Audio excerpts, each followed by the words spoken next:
그래서 민수기 25장 6절에서 9절까지 제가 한번 읽겠습니다. 이스라엘 자손의 온 회중이 회막문에서 올 때 이스라엘 자손 한 사람이 모세와 온 회중의 눈앞에 미디안의 한 여인을 데리고 그의 형제에게로 온지라. 제사장 아론의 손자 엘라살의 아들 비나스가 보고 회중 가운데에서 일어나 손에 창을 들고 그 이스라엘 남자를 따라 그의 막사에 들어가 이스라엘 남자와 그 여인의 배를 꿰뚫어서 두 사람을 죽이니 연병이 이스라엘 자손에게서 그쳤더라. 그 연병으로 죽은 자가 24,000명이었더라. 아멘.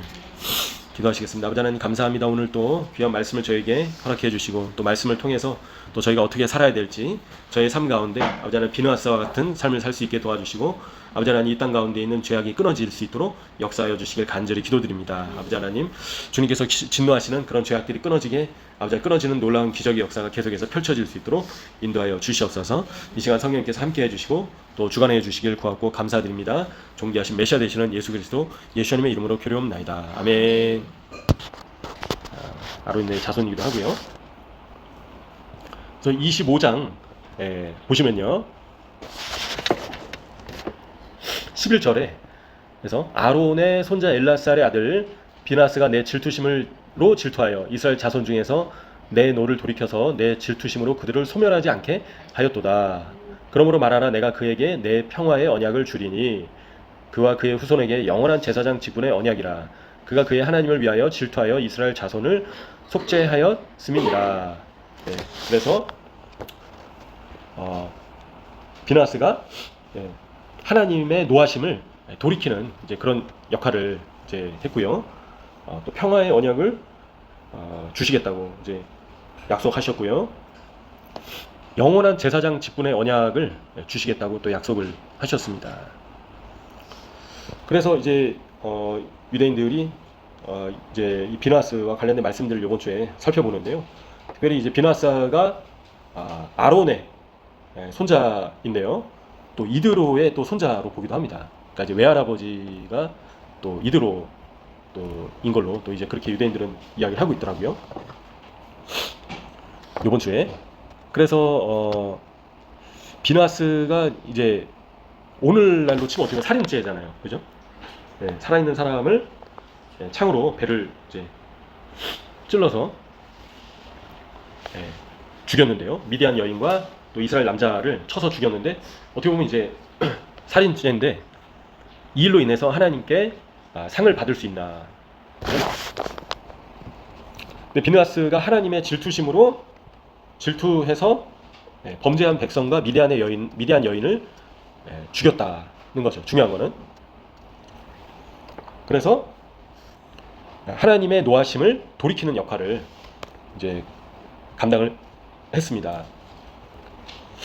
근데 유대인들은요, 이 비느하스의 이런 정신이 엘리야 선지자에게 또 임했다고 이제 보고 있습니다. 그래서 이제 엘리야 선지자도 북이스라엘 땅에 이제 바알과 아세라 선지자 850명을 쳐 죽였잖아요. 그래서 하나님께서 주신 약속의 땅을 우상 숭배로 더럽히고 있는 그런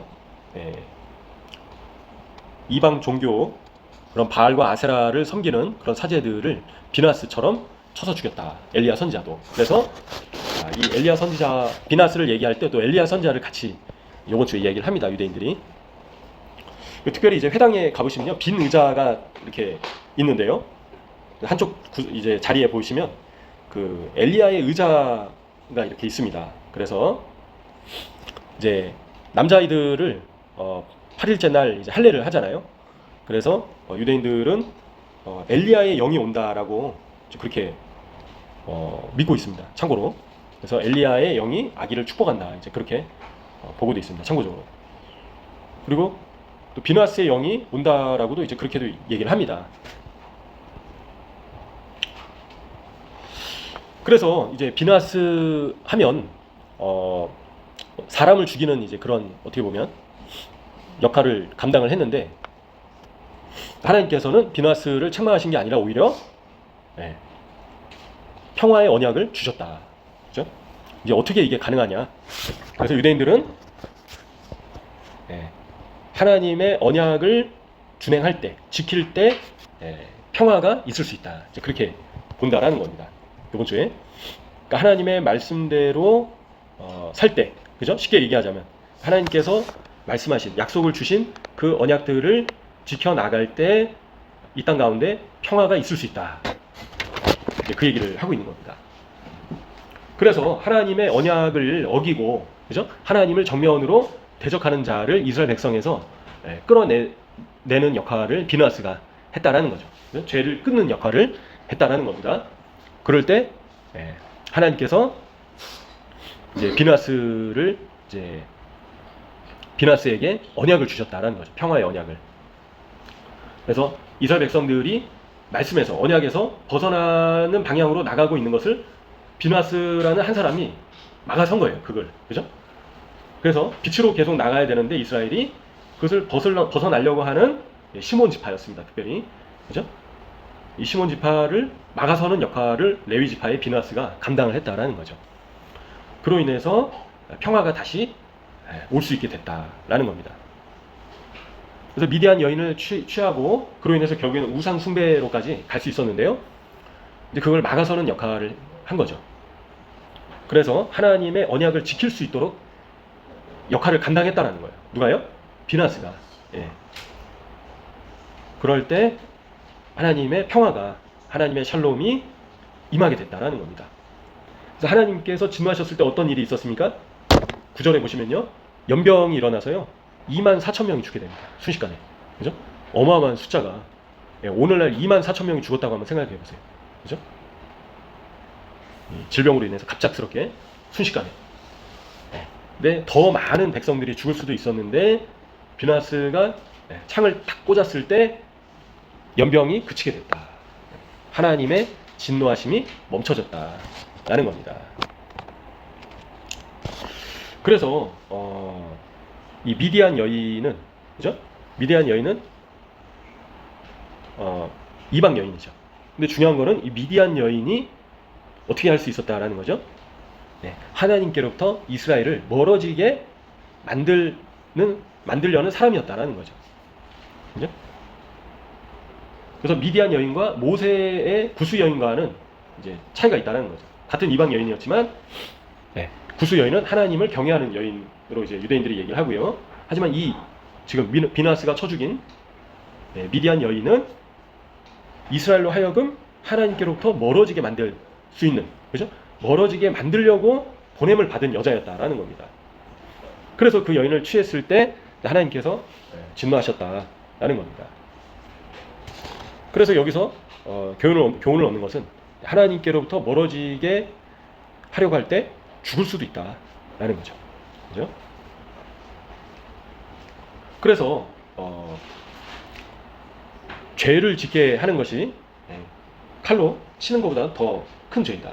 죄를 짓게 해서 하나님께로부터 멀어지게 만드는 것이 애굽이나 에돔이 칼로 이스라엘을 죽이려고 했던 죄보다 더 큰 죄이다라는 거죠. 왜냐하면 이제 칼로 죽으면, 그죠? 하나님께로 가는 거잖아요. 그죠?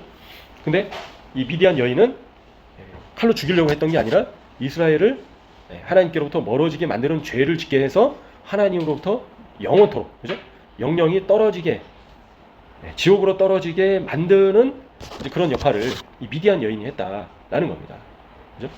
그래서 마찬가지입니다. 저희 삶에서도 저희를 칼로 찌르고 오히려 죽이려고 하는 그런 존재보다도 더 위험하고 경계해야 되는 존재가 누구라고요? 바로 미디안 여인.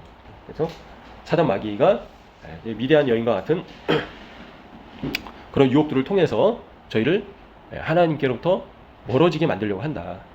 그죠? 그래서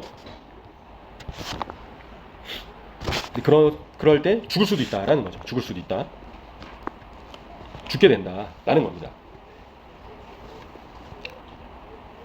근데 이제 재밌는 거는 이 비느하스의 그 성향 자체가 이런 기질이 창으로 찔러 죽여서 굉장히 혈기가 있고 그런 사람으로 생각할 수 있잖아요. 근데 실제로는 그렇지 않고 굉장히 자비롭고 평화를 사랑하는 그런 할아버지 아론을 닮았다라고 이제 유대인들이 얘기를 하고 있습니다. 그래서 이 비누아스의 본성과는 완전히 반대로 행동한 것이다. 이제 그런 얘기를 이번 주에 하는데요, 유대인들이. 그래서 하나님과 이스라엘 사이에 평화를 가져오려고 비누아스가 자신이 타고난 기질을 초월했다라고 얘기를 하고 있습니다. 네. 이제 그러한 비누아스를 하나님께서 칭찬하셨다라는 거죠. 비누아스의 그런 이제 성향과 반대되는 행동을 비누아스가 했다라는 겁니다. 그래서 하나님께서는 그런 비누아스의 용맹을 칭찬하시고 보답하셔서 비누아스와 그의 자손들에게 제사장직을 허락하시게 됩니다. 그래서 비누아스가 이제 제사장직을 맡게 되는 거죠. 그래서 영원한 제사장 직분의 언약을 13절에 보시면요, 하나님께서 비누아스에게 주신다라는 겁니다. 그래서 하나님께서 비누아스와 같은 자를 기뻐하신다라는 거죠. 그래서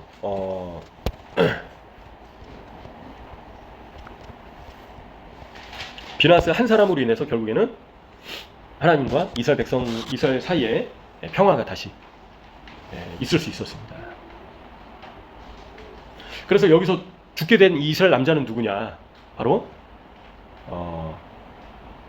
이제 시몬 자손의 유력한 자로 그렇게 보고 있습니다. 그래서 지파의 지도자의 아들로 이제 보고 있다라는 거죠. 그래서 시몬 지파에서 많은 이제 이스라엘 백성들이 죽게 된 걸로 이제 그렇게 보고 있습니다. 그래서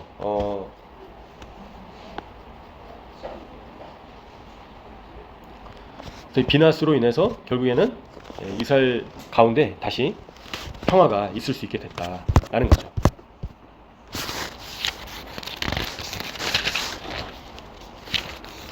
그리고 26장부터 보시면요, 또 이제 인구 조사에 대한 이야기가 나오고요. 27장에 보시면 그 슬로브앗의 딸들의 그 이야기가 나오게 됩니다.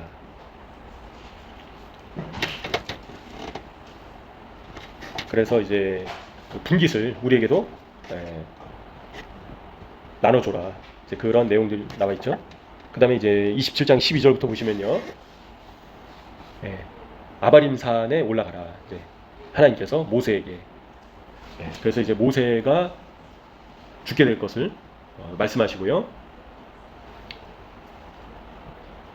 그리고 여호수아가 이제 후계자로서, 모세의 후계자로서 또 세워지는 것을 이제 보시게 됩니다.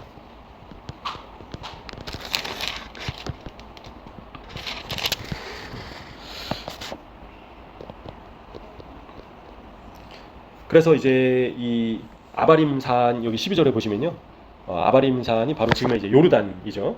그래서 요단강 건너편에 있는 산인데요.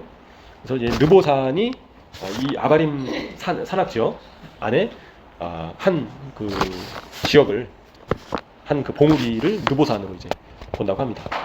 아바림산 안에 느보산이 있구나, 이제 그렇게 보실 수 있겠습니다. 그래서 모세는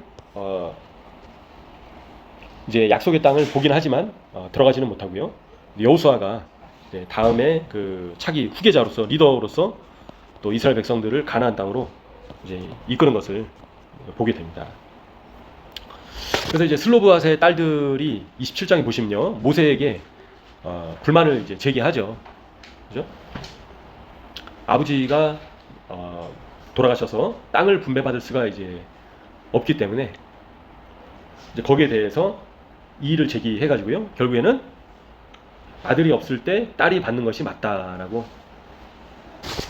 그렇게 이제 결론이 났게 됩니다.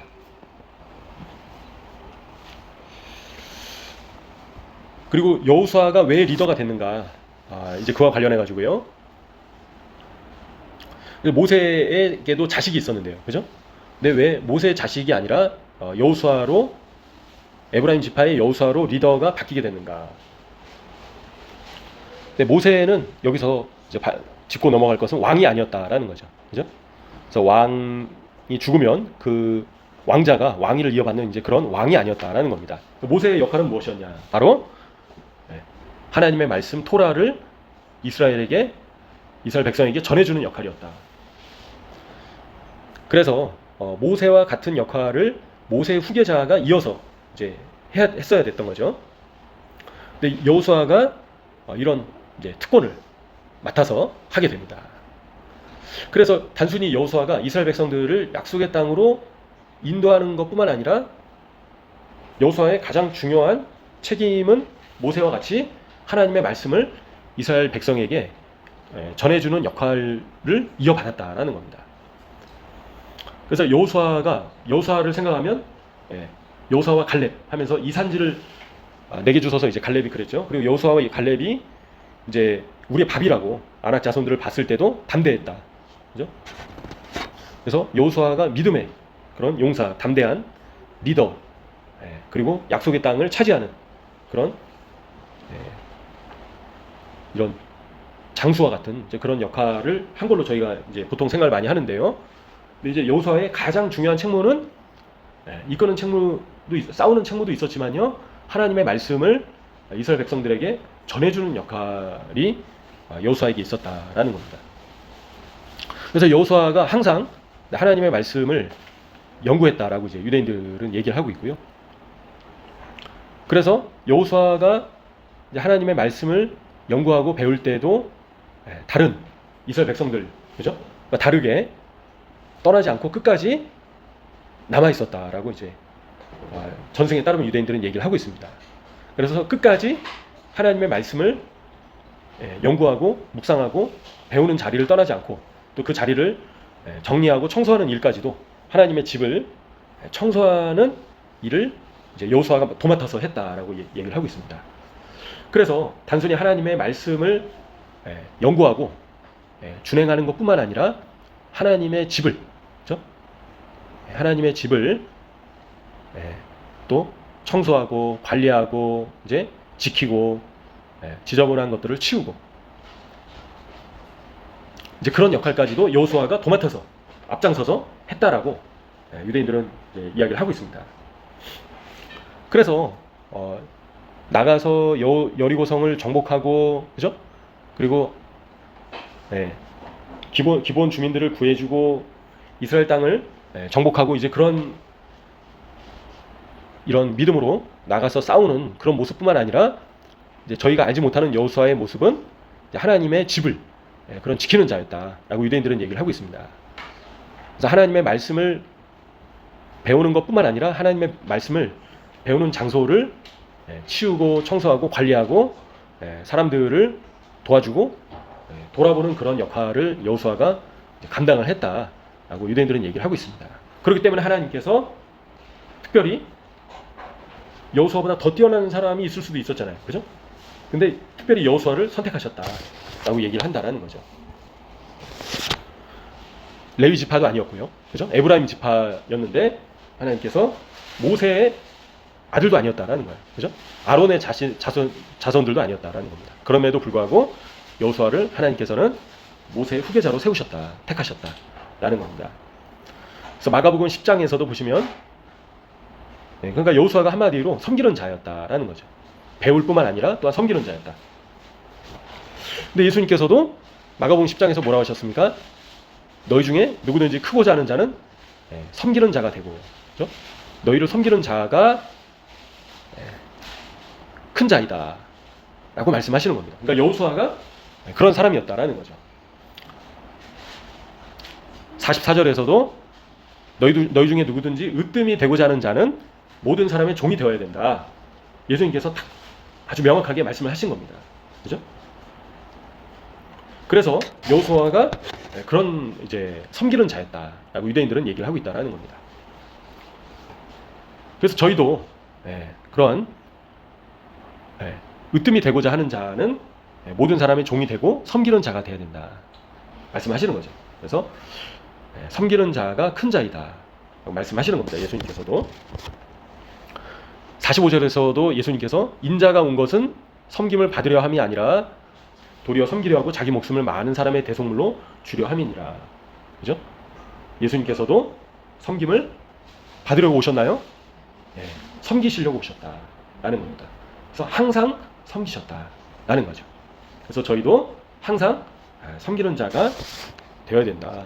나 이렇게 많이 섬겨주고 내가 이렇게 많이 도와줬는데 왜 저 사람은 나한테 안 갚나? 그렇게 생각할 조차도 필요도 없다라는 겁니다. 그죠? 오히려 안 갚으면 더 저에게 상이 큰 거죠. 그죠? 저희가 베푼 것을 보상을 받으면 상이 별로 없지 않습니까? 그래서 저희가 상을 이 땅에서 상을 기대하고 섬기는 것이 아니라 하늘에서 하나님께서 주실 상을 기대하면서 섬기는 자가 되시기를 간절히 소원합니다. 어떻게 섬기라고 하신다고요? 바로 종처럼 섬겨야 된다. 그렇죠? 시키면 다 하는 거다라는 거죠. 마음에 들면 하고, 아유 이거는 못하겠다. 그죠? 내가 이것까지 굳이 해야 되냐라고 생각할 필요가 없다라는 겁니다. 그죠? 아니 이거 굳이 내가 뭐 이것까지 내가 섬겨야 돼. 다른 사람이 뭐 하겠지. 그런 생각조차 할 필요가 없다. 눈앞에 보이는 이건 내가 할 수 있는 일이네 하면, 내가 섬겨야 되는 일이네 하면 조건을 따지지 않고 섬기는 자가 큰 자이다 라고 예수님께서 말씀하신다라는 겁니다. 그런 자가 바로 여호수아와 같은 자이다. 그죠? 그래서 끝까지 돌아보는 자. 나만 챙기는 게 아니라, 그죠? 나만 이렇게 돌아보는 게 아니라 내 물건, 내 소유, 그죠? 나의 관심, 나의 필요만 채우는 것이 아니라 돌아보고 섬기는 자가 다음 세상에서 으뜸이 되는 자이다. 그러니까 이 땅에서 저희가 목사고 뭐 그죠? 전도사고 뭐 직분자고 그렇죠. 하나도 중요하지 않습니다. 물론 이제 중요하죠. 그래서 직분에 맞게 저희가 또 섬기는 거니까요. 근데 직분 때문에 내가 섬김을 받아야겠다라고 생각하는 것 자체가 마귀가 주는 생각이다. 그거는. 그죠? 사단이 주는 생각이다. 그거는 세상적인 원리다라는 겁니다. 그래서 저희는 나이, 어떤 신분의 고하를 떠나서 섬기는 자가 되어야 된다라는 겁니다. 그래서 더욱더 날이 갈수록 더욱더 많이 섬겨야 된다. 내가 예전에 많이 섬겼으니까 이제 난 좀 쉬어야지. 이게 아니라 뭐든지, 그죠? 내가 할 수 있는 범위 내에서 저희가 체력이 안 되는데 막 무거운 거를 둘 수는 없지 않습니까? 그죠? 그래서 저희가 할 수 있는 범위 내에서 최선을 다해서 섬기는 것이 결국엔 누구에게 유익이라고요? 나에게 유익이다. 나에게 축복이다. 내가 상을 받는 것이다. 라는 거죠. 그죠? 이 땅에서 상을 받는 것이 아니라 다음 세상에서, 곧 도래할 세상에서, 하나님의 나라에서 큰 자가 된다. 여호수아와 같은 자가 된다. 으뜸이 된다. 라는 거죠. 내가 종처럼 섬기면 사람들이 무시하고 나를 깔보니까 내가 굳이 그렇게까지 해야 되나. 나의 권위를 내가 챙겨야지. 그게 아니다라는 겁니다. 그죠? 그 세상의 방식이다라는 겁니다. 세상의 방식이다. 군림하려고 하고, 그죠? 사람들을 무시하고, 사람들을 업신여기고, 이런 것들은 사단의 방식이다. 지옥의 방식이다. 그래서 저희 믿는 자가 세상의 방식을 쫓아가서는 안 된다라는 거죠. 그래서 사람들을 저희가 억압하고 군림하려고 하고 권위를 세워서 사람들을 부려먹고, 그런 자는 지옥에 떨어지거나 천국에서 꼴등이다. 그래서 저희는 이 땅에서 어떻게 해서든지 섬기는 자가 되어야겠습니다. 저희가 할 수 있는 범위 내에서, 그죠? 하나님께서 주신 달란트를 가지고 각 사람이 잘하는 영역들이 다 있기 때문에 그런 것들로 섬기는 거죠. 그죠? 말로 섬기고, 그죠? 몸으로 섬기고, 또 기도로 섬기고, 저희가 가지고 있는 또 물질로 섬기고, 저희가 가지고 있는 소유로 섬기고, 섬기는 저희가 되어야겠습니다. 이제 그렇게 할 때 여호수아와 같이 리더가 된다라는 겁니다. 그죠? 그래서 여호수아가 모세 자식이기 때문에 리더가 된 것도 아니었고요. 그죠? 그래서 여호수아는 철저하게 섬기는 자였다. 그렇기 때문에 하나님께서는 여호수아를 선택하셨다 라고 유대인들조차 얘기를 하고 있다라는 겁니다. 이번 주에. 그래서 저희도 여호수아와 같이 그런 으뜸이 되는 자, 그리고 큰 자, 하나님의 나라에서 크다고 여겨지는 자가 되기 위해서는 무조건 섬기고 베푸는 자가 되어야겠습니다. 그래서 받는 것보다 주는 것이 더 복되다라고 하잖아요. 그죠? 그래서 저희가 뭐 없는데 뭐 억지로 줄 수는 없죠. 그러니까 저희가 가지고 있는 것 중에서 주면 하나님께서 또 후히 갚아주시는 것을 저희가 보게 됩니다. 그래서 저희가 짠돌이처럼 해서는 안 된다. 하나님의 나라에서는 저희가 가지고 있는 것들을 베풀어야 된다. 두 벌 옷이 있으면 주라고 말씀하셨잖아요. 그죠? 그래서 주는 자가 저희가 되어야 되겠습니다. 베푸는 자가 되어야겠습니다. 그럴 때 그게 바로 나를 위한 삶이다. 하나님의 나라에서, 그죠? 영원한 그 나라에서 나에게 축복이 되는 삶이다라는 겁니다. 저 사람 안 섬기고 나만 이렇게 굳이 억울하게 내가 이렇게 많이 섬겨야 되냐, 그런 생각조차 할 필요가 없는 겁니다. 할렐루야. 하나님 이렇게 많이 섬길 수 있는 길을 주셔서 너무 감사합니다. 주님, 더 많이 섬길 수 있게 인도해 주세요. 그래서 저희가 하나님께서 섬길 수 있는 기회를 많이 주실수록 더 이제 감사하게 여기면서요, 억울하게 생각할 필요가 하나도 없다. 이게 나를 위한 하나님께서 주시는 축복이다. 이런 걸 기억하시면 좋겠습니다.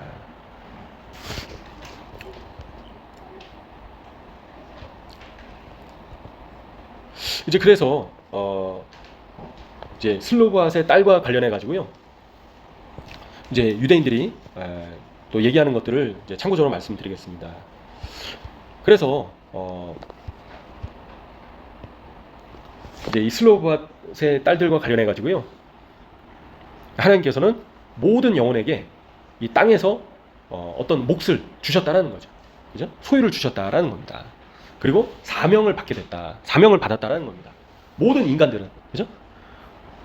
그래서 모든 인간들은 창조주이신 하나님께로부터 마땅히 감당해야 될 사명을 받게 됐고요. 이 땅에서의 몫을, 소유를 받았다라고 유대인들이 얘기를 하는데요. 그래서 이제 그런 사명이 무엇이냐? 바로 거룩하게 하라라는 사명이다라고 유대인들은 얘기를 하고 있습니다. 그래서 이 땅을 거룩하게 하는 것, 그게 바로 인간들이 받은 사명이다라고 이제 유대인들은 얘기를 하고 있습니다. 그래서 이 땅을 거룩하게 만들어야 된다는 거죠. 그죠? 그래서 비누아스처럼 죄를 끌어내는 이제 그런 사명을 모든 사람에게 주셨다라는 겁니다. 그죠? 그래서 죄가 보이면 그거를 정화시켜야 되는 겁니다. 그죠? 더러운 게 있으면 치워야 되잖아요. 그래서 그런 역할을 모든 인간들에게 다 주셨다. 그래서 첫 번째는 내 자신을 먼저는 거룩하게 해야 된다. 이제 그 얘기를 하고요. 사명이. 그래서 두 가지인데요. 첫 번째는 나를 거룩하게 해야 된다. 나의 영혼을 거룩하게 되고, 나의 자아를 거룩하게 되고, 나의 인격을 고양시켜야 된다. 하나님의 모습으로 바꿔가야 된다. 이제 그게 모든 인간들이 받은 사명이다라는 겁니다. 첫 번째 사명. 그죠? 당연한 거잖아요. 그죠? 그래서 저희 자신을 거룩하게, 저희의 몸을 거룩하게, 저희의 생각을 거룩하게, 저희의 영혼을 거룩하게 하는 거는 당연한 겁니다. 이건 좋은 겁니다. 모든 인간들은 이렇게 해야 되는 겁니다. 안 믿는 인간들도 하나님을 믿고 이렇게 바뀌어야 되는 거죠. 결국에는 그렇게 하기 위해서 저희가 또 부르심을 받았고요. 근데 그렇게 자신을 정화시켜야 된다. 그죠? 자신을 변화시켜야 된다라는 겁니다. 자신을 거룩하게 만들어야 된다라는 겁니다. 그래서 예수님의 보혈로 이제 그게 가능한 거죠. 그죠? 저희 모든 인간들이 죄인이기 때문에. 두 번째는 저희 자신뿐만 아니라 저희가 살고 있는 영역에서 저희의 영향력 아래에 있는 그런 물질적인 이런 세계를, 물질적인 자원들을 하나님의 집으로, 하나님의 거룩하신 진리를 담는 장소로 개발을 해야 된다. 이게 두 번째 사명이다라고 이제 유대인들을 얘기를 하고 있다라는 거죠. 그래서 가나안 땅을 정복한다라는 것은 결국에는 거룩한 땅, 성지로 변모시키는 것이다 라고 유대인들은 얘기를 하는 건데요. 그게 바로 미츠바의 본질이다. 의로운 삶의 본질이다라는 겁니다. 그죠? 하나님의 의를 이룬다라는 것은 미츠봇을 행한다라는 것은, 하나님의 뜻을 행한다라는 것은 결국에는 가나안 땅을 정복하는 건데요. 가나안 땅을 정복한다는 것은 이 세상을 정복한다는 거죠. 이 세상을 정복한다는 건 어떻게 한다고요? 바로 이 세상을 성지로 변모시키는 것이다. 변화시키는 것이다. 바로 거룩한 땅으로 바꾸는 것이다 라는 겁니다. 이제 그게 두 번째 사명이다 라고 유대인들조차 얘기를 한다는 거죠. 그래서 예수님께서 지상 사명으로 뭐라고 하셨습니까? 지상 사명인 거죠. 그죠? 그러므로 너희는 가서 모든 족속으로 제자를 삼으라고 말씀하셨잖아요. 그래서 이 땅을 내가 있는 이 영역에서 하나님의 집을 개발해야 된다는 거예요. 만들어야 된다는 겁니다. 하나님의 집을 지어야 된다는 겁니다. 내가 있는 장소에 물질적인 세계, 물질적인 자원을 가지고 하나님의 집으로 바꿔놔야 된다. 그거는 뭐 내가 사역자도 아니고 내가 목회자도 아닌데 내가 굳이 그렇게 할 필요 있냐? 그게 아니라 모든 인간들에게 주신 사명이다라는 거예요. 그렇죠? 그래서 나를 변화시키고 이 땅을 변화시키는 사명을 저희에게 주셨다. 그렇죠? 그래서 신약 말씀에서도 그게 뭡니까? 바로 성령의 9가지 열매를 맺고 사랑과 희락과 화평과 온유와 겸손과 절제와 오래 참음과, 그죠? 이러한 성령의 9가지 열매를 맺어서 나를 변화시키고, 두 번째 뭡니까? 지상 사명, 그죠? 이 땅을 복음으로 변화시키는, 이 땅을 거룩하게 하는 사명을 저에게 주셨다라는 거예요. 예수님께서. 그래서 유대인들도 그런 얘기를 한다라는 거죠. 그래서 가나안 땅을 지금 여호수아와 이스라엘 백성들이 정복한다라는 것은 성지로 바꾸는 것이다. 그게 미츠봇의 본질이다. 그게 땅을 거룩하게 바꾸는 것이 바로 미츠바의 본질이다 라고 유대인들은 얘기를 하고 있습니다. 근데 이 광야의 이스라엘의 1세대, 광야의 세대에는 실패했다라는 거죠. 어디서요? 광야에서. 그래서 가나안 땅에 못 들어갔다라는 겁니다. 가나안 땅에 들어갈 수 있었는데 저희도 실패해서 되겠습니까? 안 된다. 그죠? 그래서 1세대가 이집트, 애굽을 출애굽은 성공을 했습니다. 다행히도. 그죠? 근데 땅을 정복하는 거에서 실패했다라는 거죠. 1세대는. 근데 2세대는 성공했다라는 거죠. 자녀 세대는 성공했다. 그래서 출애굽은 성공을 했지만 영혼을 속박시키는 속박에서 벗어났지만 물질 세계를 하나님의 집으로 바꾸는 그런 도전을 받지 않았다라는 겁니다. 1세대는 무서워서 피했다라는 거예요. 그죠? 안악자손을 봤을 때 두려움이 임해서 도망쳤다라는 거죠. 그리고 하나님을 원망했다. 믿음이 떨어졌다라는 겁니다. 그래서 광야의 세대에는 실패했다라는 거죠. 그래서 저희는 이런 실패를 보고 실패해서는 안 된다. 그래서 하나님께서 주신 분깃을, 하나님께서 주신 땅을, 가나안 땅을 성지로 바꿀 책임을, 사명을 저에게 주셨다라는 거죠. 모든 사람들에게, 모든 인간들에게, 특히 믿는 자에게는 더더욱. 그렇죠? 그래서 가나안 땅을 정복한다라는 것은 물질의 본질 자체는 하나님의 그런 신성에 저항한다라는 거죠. 그리고 하나님의 신성에 적대적이다 라고 유대인들은 얘기를 하는 겁니다. 물질의 이 본질성이. 그래서 하나님을 저항하고, 그죠? 하나님께 적대적이다라는 겁니다. 이 세상이. 근데 이런 하나님께 적대적인 이 물질 세계를 정복해야 된다는 거예요. 누가요? 저희가 정복해야 된다는 거예요. 난 예수 믿었으니까 이제 천국 가는 거지. 이게 아니라, 그죠? 예수 믿었으니까 난 이제 천국 가야지. 이제 그게 끝나는 게 아니라 사명을 주셨다는 겁니다. 두 가지 사명이 나를 거룩하게 하고, 두 번째 땅을 정복해야 된다. 누구랑 싸워서요? 물질 세계와 싸워야 된다. 그런 물질 세계의 본성을 억누르고 물질 세계의 본성을 복종시켜야 된다. 누가요? 저희 자신이. 그죠?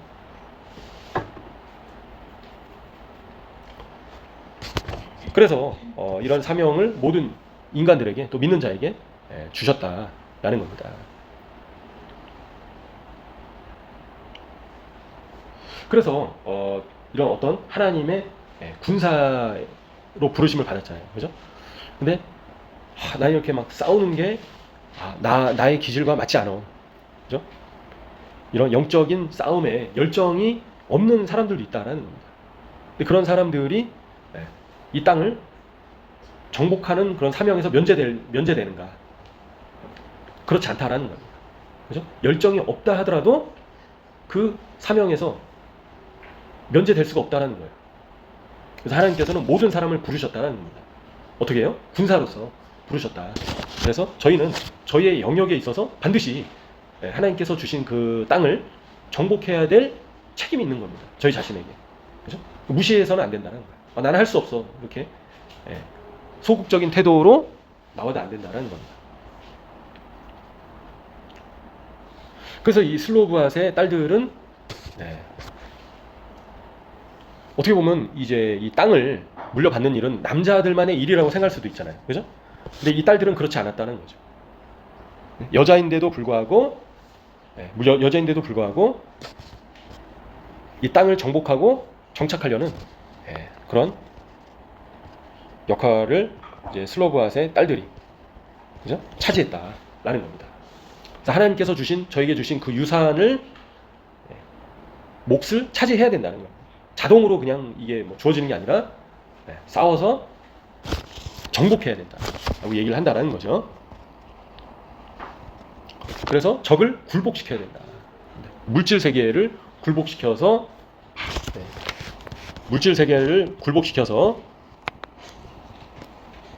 거룩한 땅으로 성지로 거룩한 땅으로 바꿔야 된다라고 유대인들조차 얘기를 하고 있다라는 겁니다. 그래서 저희가 군대에서 국방부 시계는 돌아간다라고 이제 그렇게 농담으로 얘기를 하는데요. 가만히 있으면 시계는 가니까 그게 아니라 하나님께서 이 허락하신 이 인생 동안에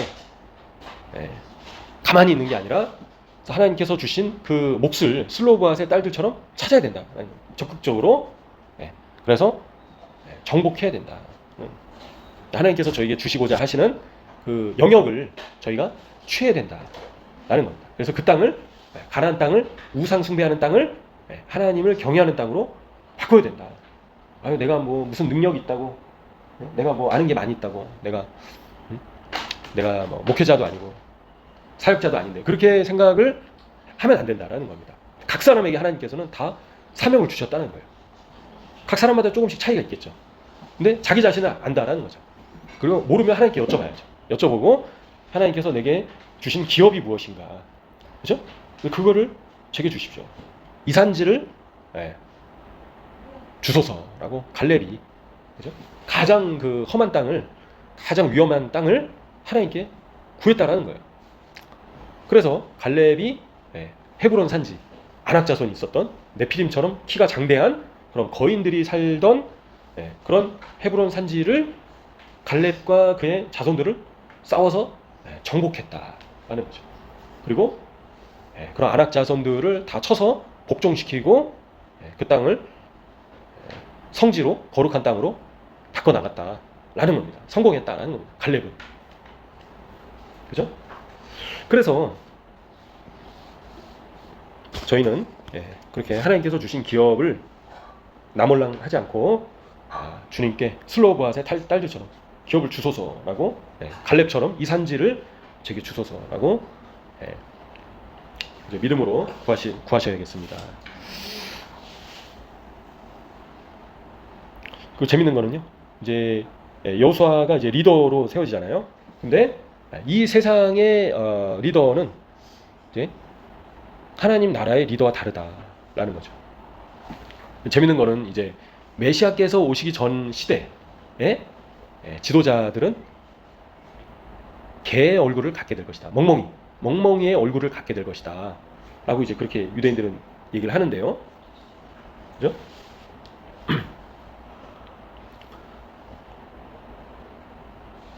그래서 이제 그런 그 짐승과 같은, 동물과 같은 지도자들이 이제 있을 것이다 라고 이제 유대인들은 얘기를 하고 있습니다. 메시아께서 오시기 전에.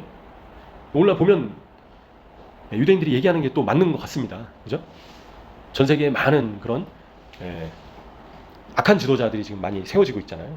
그래서 어떻게 보면 이 강아지만도 못한 짐승만도, 동물만도 못한 그런 지도자들이 사람들을 억압하고 하나님을 대적하고 그런 지도자들이 너무나 많습니다. 지금 전 세계 여호수아와 같은 지도자들이 가득하면 얼마나 감사할까요? 근데 그런 날이 얼마 안 남았다라는 거죠. 지금 여호수아는 누구를 예표하고 있습니까? 바로 예수님. 예수님. 그리고 이름도 같다라는 거죠. 그죠? 그래서 이런 강아지와 같은 그런 지도자들은 이제 사라지고, 그죠? 결국에는 진정한 지도자께서 세워지신다, 이제 일어나신다라는 겁니다. 메시아께서 오신다라는 거죠.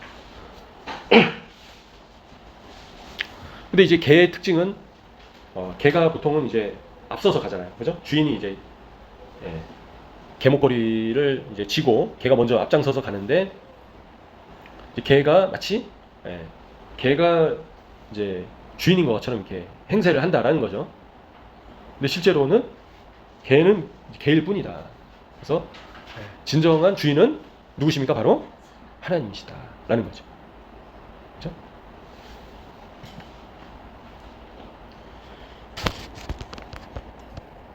그래서 지금 이 시대에는 이 여호수아와 같은 지도자들은 이제 많지 않다라는 거죠.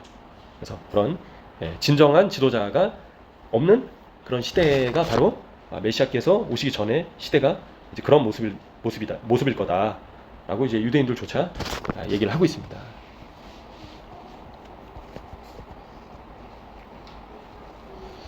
네. 이제 그리고 이제 그 28장에 보시면요, 날마다 바치는 번제물이 나와 있습니다. 그죠?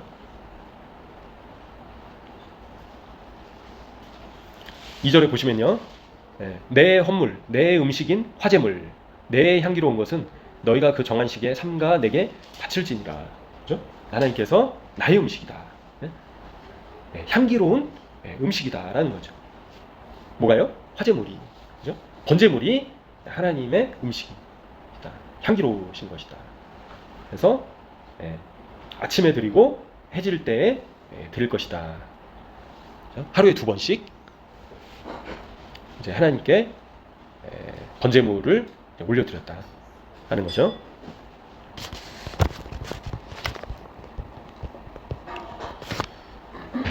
그래서 이제 유대인들이 이 번제물과 관련해 가지고요, 또 재밌는 얘기들을 하는데요. 참고적으로, 그래서 이 인간은 이 영혼과 육체로 이제 구성이 돼 있잖아요. 근데 이게 결국에는 이제 하나님과 이 세상이 맺는 관계와 같다라는 거죠. 근데 이 영혼은 저희의 오감으로 인지할 수는 없지만 느낄 수 있다라는 거죠. 저희 육체가 예민하게 느껴진다라는 겁니다.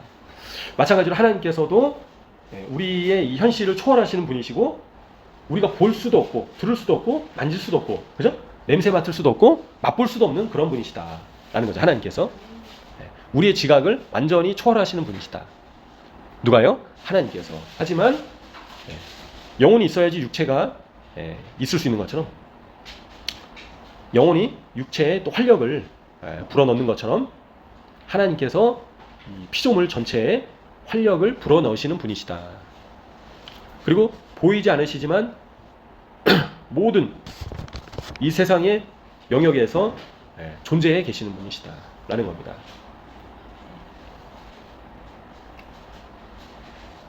그리고요, 또 이 번제물과 관련해 가지고 이스라엘 백성은 하늘에 계신 아버지 하나님께 양식을 제공한다 라는 거죠. 그래서 나의 음식이다라고 또 하나님께서 말씀하셨고요, 제사를 통해서 하나님께서 향기롭게 여기신다라는 거죠.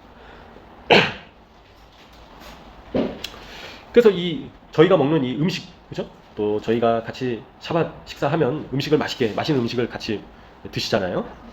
근데 이 음식이 그래서 저희의 영혼과 육체를 연결하는 접착제이다라고 이제 그렇게 유대인들은 표현을 하는데요. 재밌게도 음식을 안 먹으면 어떻게 될까요?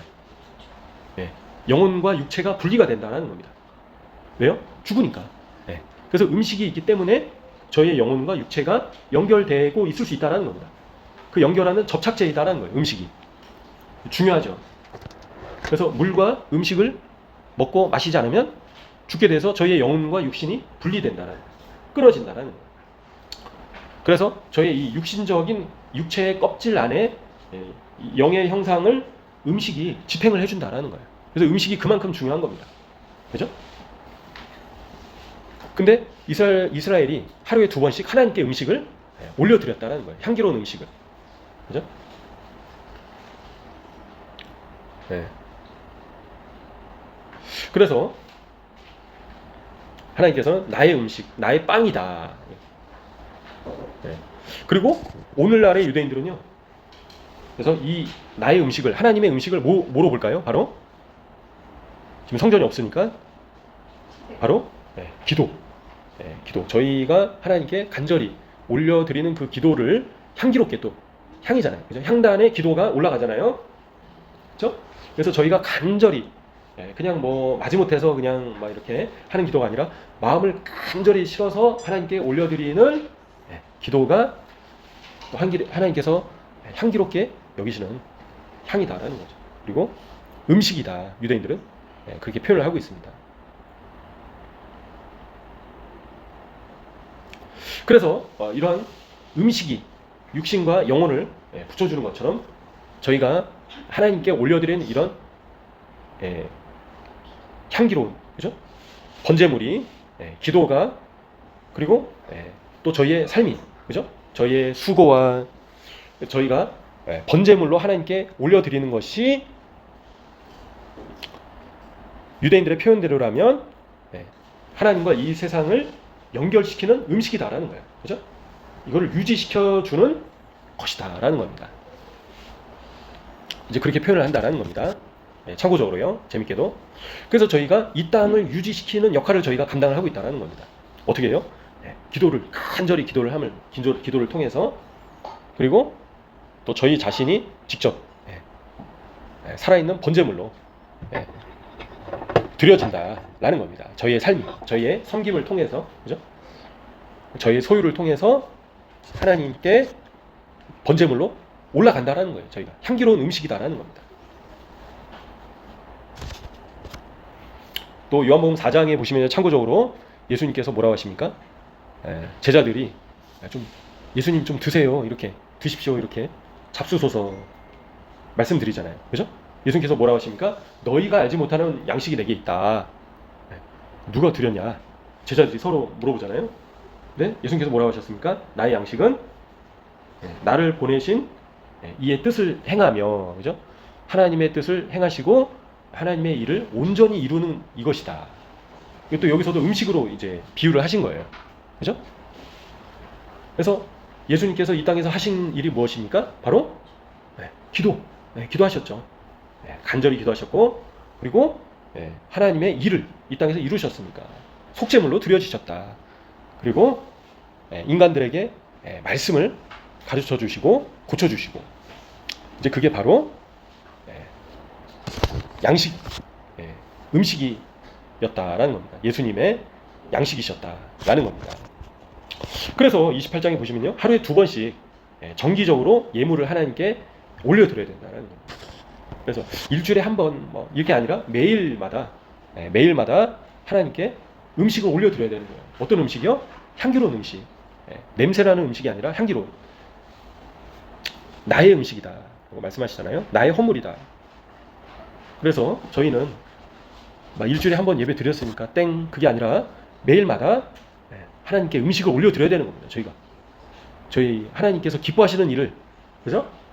올려드려야 되는 겁니다. 그게 저희의 양식이기도 한 거예요. 영적인 양식, 영의 양식. 그래서 하나님께서 저희에게 맡기신 일을 온전히 이루는 것이 영의 양식이다. 그죠? 하나님께서 저희에게 맡기신 사명을 이루는 것이, 그죠? 하나님께서 저희를 보내신 하나님의 뜻을 행하는 것이 바로 양식이다라는 겁니다. 영의 양식이다라는 겁니다. 이 양식이 매일마다 올라가야 되는 거예요. 그죠? 저희가 밥을 매일 안 먹으면 어떻게 될까요? 쓰러지죠. 힘이 들어서 일을 할 수가 없습니다. 계속 안 먹으면 어떻게 될까요? 영혼이 육신에서 분리됩니다. 떨어져 나가죠. 죽는 거죠. 마찬가지로 육신의 양식도 먹어야 되는데요. 그래서 영의 양식도 저희가 매일마다 올려드려야 된다. 그죠? 또 저희 자신이 먹어야 된다라는 겁니다. 당연히 말씀 보고 기도하고 기본이죠. 말씀 보고 기도하니까 끝나는 게 아니다라는 거죠. 그죠? 예수님께서 나의 양식은 날마다 말씀 보고 기도하는 것이다. 그렇게 말씀하신 것이 아니라 뭐라 하셨죠? 하나님의 일을 온전히 이루는 것이다. 그죠? 하나님의 뜻을 행하는 것이다. 그 안에 말씀도 가르치시고 기도도 하시고 아픈 자를 고치시고 그죠? 또 직접 대속 제물이 되시고 이제 그런 모든 일들을 예수님께서 성공적으로 감당하셨다라는 겁니다. 그래서 저희도 예수님처럼 저희 자신에게 각 사람에게 맡기신 일을 어떻게 될까요? 온전히 이뤄야 된다. 그죠? 사명을 완수해야 된다. 나는 능력이 없기 때문에 내가 주님 이런 거 못합니다. 그게 아니라 예수님처럼 끝까지 완수를 해야 되는 겁니다. 실패해서는 안 된다. 두 번째, 하나님의 뜻을 행해야 된다. 내게 원하시는 각 사람에게 원하시는 뜻이 있으시잖아요. 하나님의 뜻이. 그 뜻을 저희가 해야 된다. 모른 척해서는 안 된다. 무시해서는 안 된다. 성령님께서 가르쳐 주시도록 기도해야겠죠. 잘 모르면. 안다면 집중해서 예수님처럼 그 일을 저희가 해야겠습니다. 이제 그게 바로 매일마다 먹는 영의 양식이다. 육신의 양식처럼 저희가 그런 영의 양식을 매일 먹어야 된다라는 겁니다. 이제 그런 것들이 바로 하나님께서 향기롭게 여기시는 나의 음식이다 말씀하시는 것과 또 연결이 되고요. 그리고 이 세상을 유지시키는, 그죠? 이 세상을 유지시키는 하나님께서 기뻐하시는 양식이다 라는 겁니다. 그래서 저희는 이런 양식을 날마다 먹고 또 하나님께 번제물을 하나님께서 기뻐하시는 양식을, 그죠? 향기로운 이 음식을 하나님께 올려드리는 저희 자신이 반드시 되어야 되겠습니다. 이거 나랑 무관한 일이다.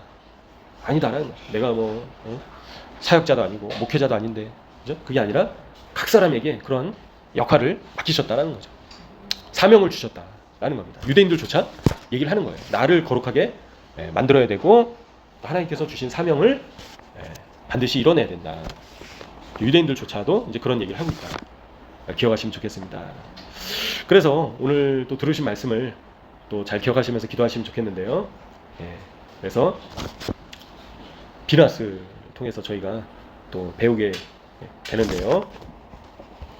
그리고 슬로보앗의 딸들처럼, 그죠? 또 갈렙처럼, 여호수아처럼 저희가 또 섬기는 자가 되고요. 그죠? 갈렙처럼 이 산지를 제게 주십시오. 내게 주소서.